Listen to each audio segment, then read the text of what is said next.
Okay. Thanks for that. Oh, yes. Great shot. トリックタワー。長期服役囚の刑務所でもある。ご覧のように僕は体力にあまり自信がない。Yeah, right. 殴り合いや飛んだり走ったりは苦手なんだけどな。俺はそっちの方がいいな。あんまり考えたりするのは得意じゃないから。Don't give that up. 同時にろうそくに火を灯し、先に火が消えた方の負けってゲーム。どう？わかりやすい。それでいいよ。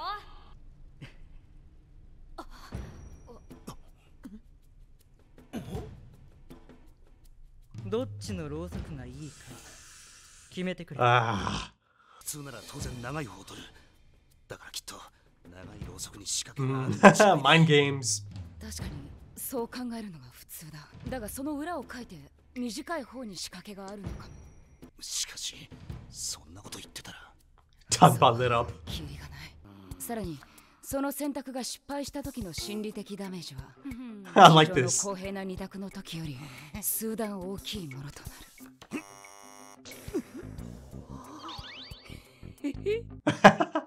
ゆっくり決めてもらっていいよ。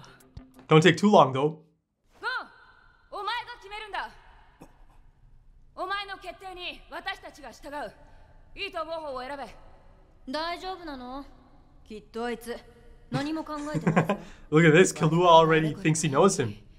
ここはゴンの野生の勘にかけよう。 Yes. 野生の勘。 His instincts. だって長い方が長い時間火が消えないに決まってるじゃん。ってまんまじゃねえか。やっぱり考えてなかったか。Hold on, hold on. 仕方ない。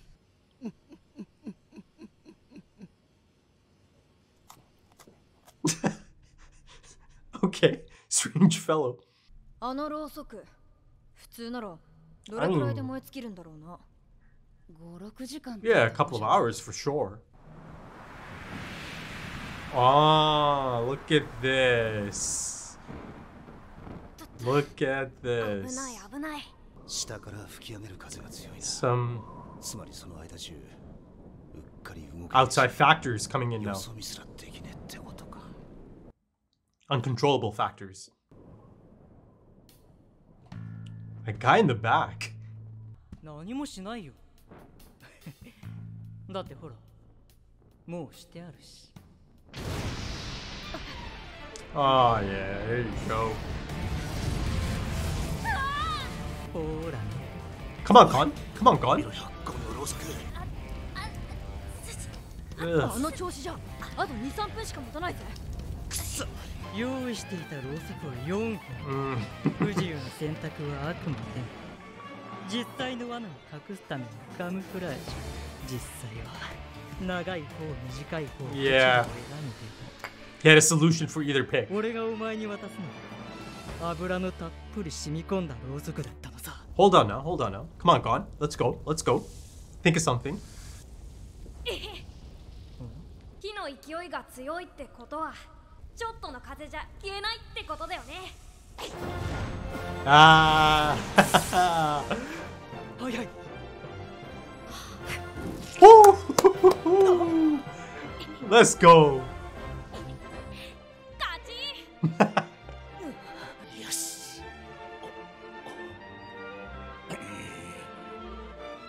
おお、あのスピードなかなかいい。 Yeah, he sure does. ね、ピンチをチャンスに変える能力といい、あの子なかなかやるな。バカが道具に頼って小細工なんかするからだ。 I know that voice. I know that voice. 人を騙すには体張らなきゃダメだぜ。Mm. Hearts? Fraud and blackmail. すげえ体。俺は今までに19人殺したが、19って数はキリが悪くて。Ah, let me get number 20. 20人目に出会えて嬉しいぜ。血を、臓物を、靴を。The voice, man. この俺様におじけついただろう。Nah, he's good. あ、本当はビビっているくせに。 This guy. その痩せ我慢もどこまで続くか。 I mean, that applies to you as well, my guy. でも相手が負けを認めるか死ぬかするまで戦うデスマッチを提案する。たとえお前が途中で負けを宣言しても、そこで俺が攻撃をやめるなんて望みは持たないことだな。どうだ、今度こそビビったろ。わかった。それで。Oh, yeah. Yeah. The poncho's coming off. こいつバカか。俺の言うこと聞いてたか。死ぬまで勝負って言ってんだろうが。まず俺を見てビビれよ。言い忘れたことがある。武器を持つことは禁止する。 It's fine, my guy. 殴り合いで勝負だ。何しろこっちは雇われ試験官といっても所詮囚人だ。凶器の類は持つことを許されてないからな。なるほど。やっぱり武器を隠してやがったか。危ねえ危ねえ。しかしそれに頼ってる様子はないし、まさか相当腕に自信があるのか。本当は逃げ出したいが仲間の手前引っ込みがつかなくなっている。 He's just making up all these scenarios. もしくは俺を見てどんなに怖いやつなのかを想像する力もないただのボンクラなのだね。そうだそうだ。 Yeah, sure, that must be it. Level up. That framing though. 大丈夫かよ、クラピカは。あれは相当ヤバそうな相手 I mean, he looks dangerous, but he's clearly ど not. こがヤバそうなんだか。俺から見りゃあいつが人を殺すどころか He picked up on it. 殴る度胸もない。ただのホラ吹きだってことはバレバレだけどな。心配いらないと思うよ。だってあいつ見てもゾクゾクしないもん。なんじゃそりゃ。Ah, let's try Killua. 見せてやる俺の切り札。 I kind of like this guy, to be honest. Not bad. Not bad. 床を素手で砕きやがった。決まったぜ。 Whoa. Oh. 12本の足を持つ雲の入れ墨。あれは。ああ、知ってるぜ。 Oh, is this something to do with the Phantom Troop? ものなら誰でも耳にしたことぐらいはあるだろう。極悪非道と悪名高い盗賊団。It is, isn't 遠 it? 泳旅団メンバーの証だ。 Oh. Okay, I have to come back to that. 有名な話だ。 That is going to trigger Karpika. クラピカからも聞いたんだからな。 I might get to see those red eyes. Yeah, yeah, you know, they're hiding his face at the moment. 旅団の証。 It's gonna backfire. 同時に見せられて戦意を喪失しないものなど皆無。 Unfortunately for you, the one person どうした that you did not want to see that tattoo just saw it. 今なら俺様もそんな。 There it is. Oh. ん？ Oh. あれ？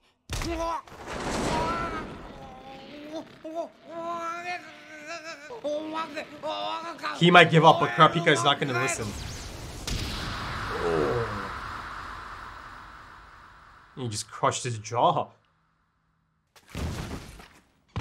Should make it 2-1.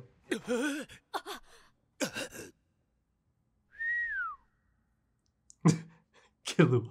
一つ本当の幻影旅団の証には雲の中に団員ナンバーが刻まれている。 He even knew it's not the real deal, but still. 二つ奴らは殺した人間の数なんかいちいち数えちゃいない。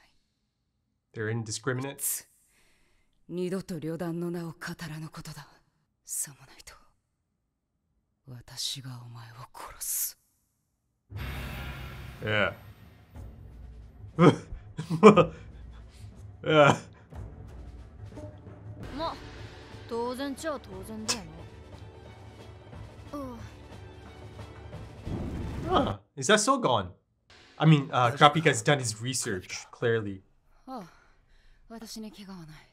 Not physically. お前に近づいても大丈夫か。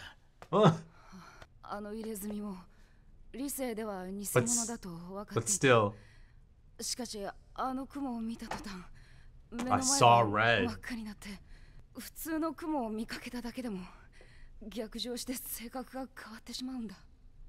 Ah. 早く言えよ。 Yeah, interesting insight し there. かしそれはまだ私の中で怒りが失われていないという意味では、むしろ喜ぶべきことかな。 Yeah, you did mention the notion of potentially 雲 losing は it. 見せないようにしようね。だな。分かってるんだろうな。連敗でもう後がねえんだぞ。 I think, yeah, it might 任せとい be. て。私に考えがあるわ。 How cute. よし。 Ah, Leorio. この俺で決めるぜ。 I hope so, but クラピカがマジタニを倒し、 is that a female? 次勝利すればこの難関はクリアとなる。 Okay, episode 9. You know, I've got to say, it's certainly a step up from the last episode. It really is. I thought that was so enjoyable. And for so many different reasons, right? Even if it did kind of fly by once again, I felt that it had so much. It gave me so much. And a lot of times, it's up to us, the audience, to make something of an episode as well, right? By taking key information from it, even if it's a glimpse, even if it's a split second. And of course, I am referring to that iconic shot, essentially. I just spent a bit of time scanning through that, and I'm speaking of the silhouette shot of the Phantom Troop. Listen, folks, I've got to say that's perhaps one of the most exciting elements of this anime at this point. If you ask me for a list of things I'm excited for, it's easily top 3, top 2 things in this anime at this point. Because this collection of characters, this troop essentially, it's really beginning to sound like the type of characters I really kind of gravitate towards, right? It's just how it is, At this point, I'm really quite excited about that aspect of this. And then, of course, that goes hand in hand with Kurapika, right? His storyline. Kurapika is easily one of the best characters of this show so far, right? I think I've said before, right? That essentially I like all of them. All of these characters are so likable. Kurapika's storyline, and the whole Phantom Troop angle of it, it's really quite the fascinating one. And I feel like it's done a fantastic job of kind of building up the legend of the Phantom Troop, right? There's only a few mentions here and there in these 9 episodes, but my goodness, is it exciting. Here in this episode, it's essentially the most major focus on the Phantom Troop itself. I was really quite excited about all of it. Now, I mentioned the silhouette of the group itself that flashes. It's like a split-second flash, enough to, definitely clock it, but not enough to really make out the silhouettes. So, of course, I had to go check it out, right? Take a frame and then go through all of those silhouettes. And of course, first impression, really, really unique looking character designs. I noticed this boxer, right? This skinny looking fellow, he had like boxing gloves on, right? I noticed a femme fatale, a really attractive silhouette, of course. Let's be real, really attractive. Of course, she's rocking a gun. You've got a muscle man, or, the muscle of the group, essentially. And, it's kind of like a cross between, a muscle man and a caveman almost, right? Because you see the boots, it's that fuzzy thing that kind of goes on. And then, you'll have to forgive me. I'm not sure the exact term I should be using for this, but, the garment that kind of covers that area, it was just reminiscent of the things you see in film and other mediums, right? The things cavemen kind of rock. Conan the Barbarian, right? If you know, you know. So it really kind of reminded me of that. And then I'm going to go ahead and assume that center stage is the leader of the Phantom Troop. Really cool design. Actually, really kind of reminded me of Crocodile from One Piece, kind of, So yeah, really cool designs. Really cool designs. That is the most locked on thumbnail I could possibly think of. There's some stunning frames in this episode. Some key moments, impactful moments. Of course, a few of them relating to Kurapika, right? Kurapika, sorry. I mean, even before the silhouettes kind of flash in, the shot of the logo or their symbol, right? The tattoo that each member is supposed to have on their back, right? 12 legs. At first, I kind of immediately assumed that must be because there's 12 members, but, I counted, it's 13. But 13 in itself also kind of makes sense, right? Strong number for sure. But of course, this guy, the blue fellow, my goodness, he picked the wrong person. This is just the wrong timing for this, right? Essentially, he came across the one person on the entire planet that he simply should not have tried this with. Kurapika. My goodness, talk about bad luck. But of course, Kurapika clearly knows quite a bit about the Phantom Troop. He's been doing his research over the years, of course, as expected, because he is going after them. So yeah, it makes sense, a lot of sense that he seems to know a lot about them. I mean, he points out a few different things to him after he knocks him out cold, right? I thought he might have killed him. I thought for sure that he broke his face or his jaw or just broke his neck or something. And that is just because he saw a fake, right? He knew, he admitted it later. He knew it's a fake, but it still got him. It still triggered him. It still brought that out of him, that righteous fury. But of course, I'll get to that in a bit. But let's kind of focus on the Phantom Troop and a lot of this fantastic exposition that's delivered, right? Kurapika mentioned that each member is supposed to have a member number inscribed in the middle of the tattoo. And of course, the middle of it kind of resembles a skull, right? The body of the spider itself is a skull, essentially. And of course, that really kind of sets up this really cool visual indicator for the rest of the story, right? I'm just thinking of a character maybe kind of going topless or, just for some reason taking off their top. And, boom, you see the spider, right? And you see the number. So, the potential is there now for some really cool moments. And one of the other things he mentioned is that, they don't even bother tallying the amount of people they've killed, right? Because the idea of that seems silly, right? But just that alone just tells you so much about the Phantom Troop, right? This infamous, notorious group, right? Iconic even, from the sounds of things. I just have so many questions. I don't know if people are going to find this a little bit strange that I'm really gravitating towards them and kind of focusing on them, but I have to be honest, man. I am excited about this. I just have so many questions. Is it like a fixed roster, right? It's just them, those 13, and it's always going to be those 13 till the end, right? If it's not a fixed roster, how exactly is it going to play out in terms of, Kurapika going after them? But say if it's not a fixed roster, what if there's a newer member that didn't take part in the massacre of his clan, of his people, but kind of came in later, joined the group later, right? So, there's so many different things at play here at this point. But of course, this is all just speculation because I need a bit more in terms of the cast dynamic or the group dynamic. It's so exciting to just think about it. Is it going to be as simple as just all 13 of them being scumbags? And that's that. Or is it potentially a bit more nuanced than that? And is there a potential of actually having some really interesting, I'm sure all of them are going to be interesting. And of course, a few more so than the others. And if indeed it is a nuanced take on this group, and of course the group dynamic, what if some of them are actually likable, right? Listen, I said earlier that I gravitate towards these types of characters anyways. So, I'm sure I'm going to get a kick out of a lot of these characters once I do get to see them. And then, of course, the next thing that comes to mind, there's so many things just in my mind right now, the questions I have. But in terms of actually revealing them, is it going to be kind of like a member by member focus or a few of them at a time together? Or is it just going to be all of them together, right? And maybe they just exclusively travel together. They stick together, right? If you're going to ask me, I think the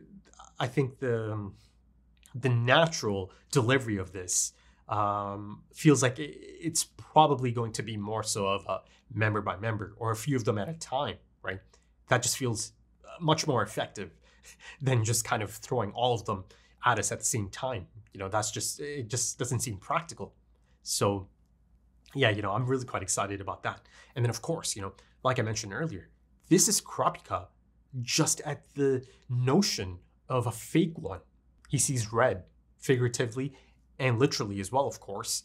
I see the stunning shot of that eye, the close-up. I mean, that right there is a strong contender for the thumbnail for this episode as well. I've got to say, this really stands out to me. I mean, it might not mean much to many, but I'm sure there's a few of you out there that really appreciate my thumbnails. But I've had a lot of fun. These 9 episodes, I've had a lot of fun just making the thumbnails for this. But like I said earlier, I think I have my thumbnail for this. It's got to be the silhouette shot. It does. It's just so fantastic. Listen, I still need to go back to the silhouette shot, right? Yeah, let's put a pin in that. I'm not sure if people are going to like this, that ultimately I did go back to this and looked at the silhouettes, but that's how I do things. If it's given to me, and if I'm excited about it, I am going to go and study the frame and try to extract as much as I can. And I think I might have come across something really quite fascinating. Give me a sec, I'll get to it. But yeah, going back to my point about Kurapika, just seeing red at the sight of that spider, the fake tattoo even, yeah, it's certainly quite intriguing. It's interesting. It's concerning, even fascinating, because if that's his reaction to just a fake one, right? Imagine him coming across. I mean, not imagine. He is going to come across him at some point. There may come a time that he might actually lose control, right? And the thing is, I felt that it was really quite nuanced, his reaction to all of this as he leans up against the wall, right? He's got his knees to his chest, and I think there's a bit of an internal struggle going on at that point. Him kind of contemplating his emotional reaction, right? And he's telling himself, I should be happy. I should be happy that the rage is present and it burns, right? And he alluded to this back in episode 1, right? Again, one of the standout moments of the series so far, as he tells the captain of that ship, that one of his concerns is that he might lose that burning desire, that rage. But yeah, at this point, I'm really anticipating his first encounter with the real Phantom Troop, right? Or the members of the Phantom Troop. However many it might be, he really might be consumed by that rage, be overtaken by it. And, perhaps he might not be able to perform to the best of his abilities, right? If he does lose control. And, he said something really interesting, didn't he? He said, actually, even a real spider kind of sends me into this frenzy, this state of frenzy, and my personality just changes altogether. So, let's put a pin in that, because that setup right there just feels so textbook in terms of, okay, so that's exactly how things are going to play out. I am going to see that at some point. But, that being said, even if he's not consumed by his rage, and even if he doesn't lose control, the first time he comes across actual members of the Phantom Troop, there's a bit of a reoccurring theme in these types of stories. I mean, it's certainly present in One Piece, and I'm sure many of you have experienced it in many other anime as well. And then, beyond anime, it's present in a lot of different mediums. This notion of, okay, so you really want something. You really want to go after these people, right? Take them down. You'll have your vengeance. But a lot of times, the first encounter ends up being a bit of a humbling experience, right? These characters sometimes end up getting decimated, completely outclassed, just embarrassed. It effectively kind of shows us that at this point in their progression, they are just out of their depth. And it's a complete defeat, right? And then, of course, they're kind of left to pick up the pieces after that, right? But it almost always ends up being quite a fantastic learning experience, a much needed eye-opener, reality check, dose of reality, right? But then you climb that ladder again. I can see something maybe something like that playing out here, right? Again, a lot of speculation here. Maybe it doesn't play out like that. Maybe he does end up coming across a single member of the troop, and maybe it does end up being a fantastic fight, quite an even fight or encounter, and maybe he does come out on top. Who knows? But that's kind of like my thought at the moment. That this imposter who I actually kind of enjoyed. Of course, one of the reasons being because he is the voice of Frankie from One Piece as well. I really should remember his name. I've been listening to the voice for years at this point, over a decade, essentially. But yeah, it's one of the most recognizable voices in anime, isn't it? But of course, his scare tactics, his intimidation tactics just fell flat. And I loved his internal monologue. Every single time he thought, okay, now I've got him. Now he's certainly shaking in his boots. Nope. Kurapika's like, sounds good. Sounds good to me. Let's go. I accept. Anything else? I just kind of really enjoy that character.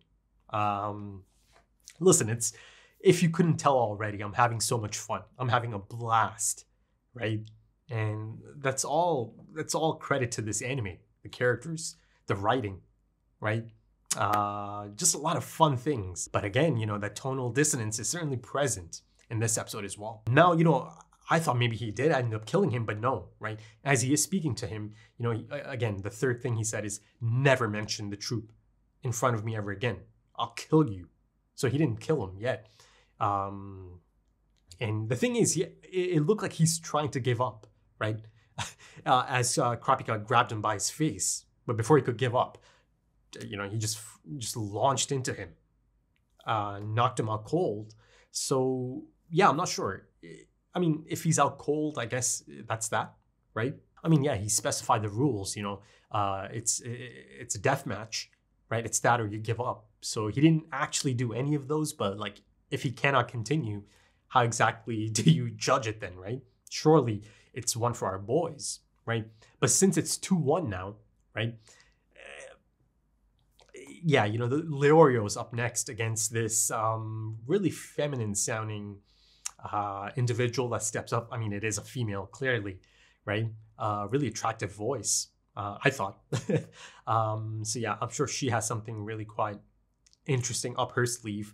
But yeah, of course, the first thought is that, of course, they'll try to make it 2-2 to set up a grand finale, perhaps. Or maybe they'll just kind of wrap it up and make it 3-1 for our boys. But yeah, I think at this point, they've done a fantastic job of establishing that indeed at some point Kurapika's rage or that inner darkness is going to be pivotal, right? That there is this potential of him just kind of losing control altogether and just kind of tapping into a totally different side of him for a prolonged period even. I mean, I think there's a lot of really fantastic character stuff on display already, especially in this episode for someone like Kurapika. But speaking of some of the others, Killua, his reaction, right? Of course, everyone else is just shocked and baffled. And then, of course, Killua, as expected, I guess, he has that reaction to it, right? And a little bit earlier, of course, Killua remains unmoved by this man's attempts at kind of establishing himself as this dangerous challenge. Even Gon picks up on it, right? See, the interesting thing is that he does have that instinct, and they all know about it. But he calls it chills. It's okay. I didn't get chills after looking at him, right? So he is kind of able to pick up on that unique energy that people are kind of giving off. But yeah, both Killua and Gon sense no danger, no distinct energy coming off of this man. But for comparison purposes, if you go back to a few episodes, Killua, right, he picked up on his Hisoka's really unique energy, right? He sensed that tension, that there's danger, that there is danger emanating from Hisoka, that he does kind of have this special aura, right? Episode 5, I believe. I have another thing I need to speak about in terms of episode 5. I'll kind of save that for the end, I suppose, at this point. But yeah, Gon and his instincts. You see Killua Killua is impressed, right? There's that moment he looks over, and yeah, he's got this smile on his face. Though of course, back then there's a bit of a funny moment in episode 5. He's like, "Don't you sense all the tension around us?" But yeah, Gon's instincts certainly come into play in this episode as well, right? His encounter is quite a fun encounter, but you see that Gon rewards their trust by some quick thinking under pressure, right? And kind of turns the tides in his favor. And of course, even the warden noticed, right?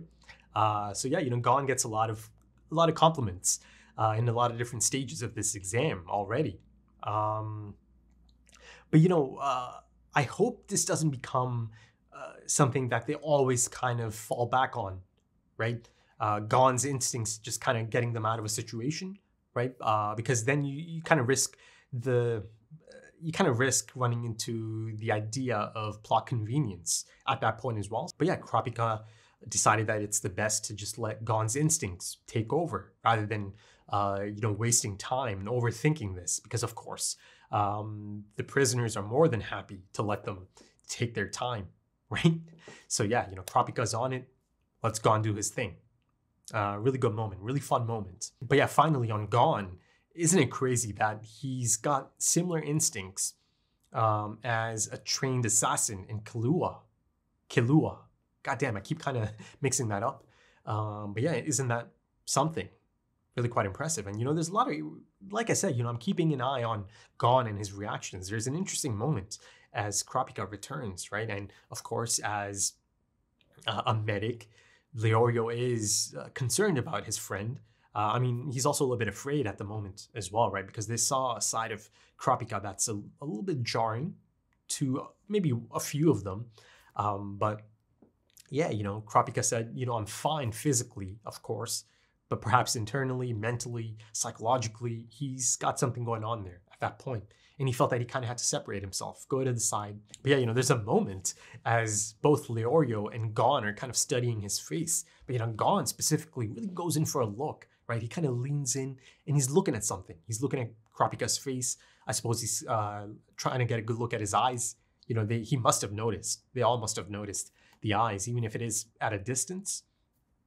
One of the 7 most beautiful sights in the world, I believe he said, right? Colors in the world, shades, one of those things, right? He told Leorio back in episode 4, I believe. So yeah, interesting moments, man. Gon is an interesting fellow. That's for damn sure.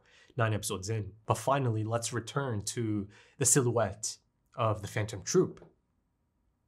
So yeah, if you go all the way to the right, I suppose my left. But yeah, if you're looking at the frame itself, you look towards the right, the extreme right. That silhouette, it was beginning to feel like I've seen that before, or it was beginning to feel really quite familiar. Listen, I've really looked at it, and I've tried to double check, triple check. Maybe I'm seeing something else. And that's still possible, right? It could be a bit of a misdirect even. But listen, folks, I think I'm looking at Hisoka. Extreme right of the frame.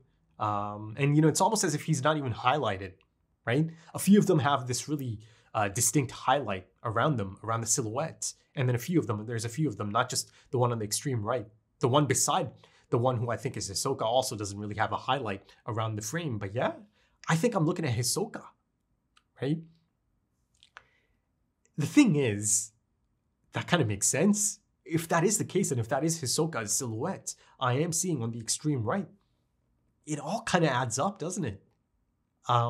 This whole notion of him feeling so different from most of these rookies this year, right? Someone who's clearly established, someone who's clearly on a different level in comparison to most of them, someone who has a past, someone who clearly has a past. I believe I even mentioned that in my episode 5 discussion, I think. Yeah. So yeah, if indeed that is Hisoka and he's here taking part in the exam, right? Let's go down that path. If that is a possibility, let's kind of stick to that and look at the potential situations that could come out of this. Okay, so if he is a part of the Phantom Troop, an active member, he's here on their behalf. He's here kind of representing them. Is he here scouting? I think I even mentioned the prospect of scouting, right? But at that point, I just thought it's maybe for himself as a hunter, right? He could be scouting, could be looking for strong new individuals, characters, right? Strong characters that could be future members of the troop, maybe, right? So there's that angle.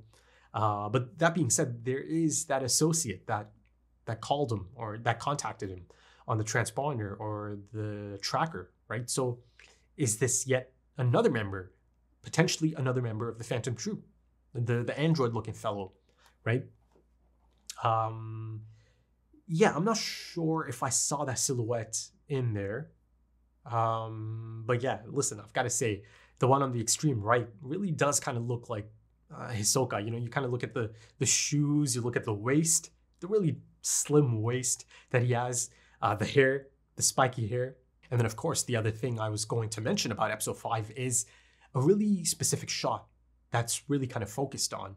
It's of him. It's a shot of his hand holding up that card, and the number on it is number 4. They focus on it, right? It's a distinct moment.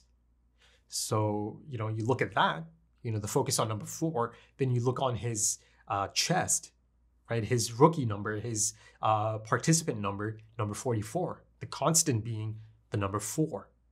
Am I looking at the number 4 from the Phantom Troop?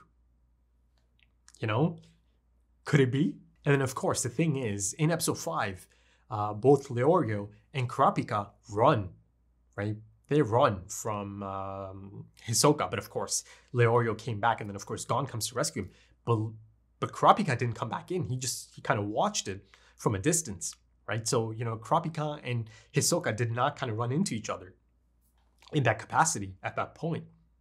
But yeah, you know, I suppose that's one of my running theories at this point, that based on that silhouette, Hisoka might be part of the Phantom Troop, and that, if that is the case, that just throws up so many fascinating and intriguing possibilities, given the fact that he is a part of this exam and he is around these characters. He's around someone like Kurapika. So I don't know, man. Exciting stuff. But yeah, I think I'll end it off on that. You know, this nefarious, notorious, infamous band of thieves, right? The Phantom Troop. Ooh, how exciting. But yeah, I really enjoyed that. And if you enjoyed that, consider dropping a like, consider dropping some comments, give me your thoughts. If you're interested in timer-based full length or full opacity, or perhaps even early access to the next few episodes right now, I think you're looking at maybe 3 or 4 early access episodes at this point, and down the line there's going to be more. But yeah, if you're interested, the links are in the description and the pinned comment. Also links to social media, things like Twitter and Instagram. But I'm definitely much more active on Twitter, so consider checking that out. Consider dropping a follow and supporting the channel. But yeah, thank you so much for joining me, folks, and thank you for your time, because time is precious. It really is. And I do hope to see you again soon for episode 10. That's a good feeling. Until then, take it easy.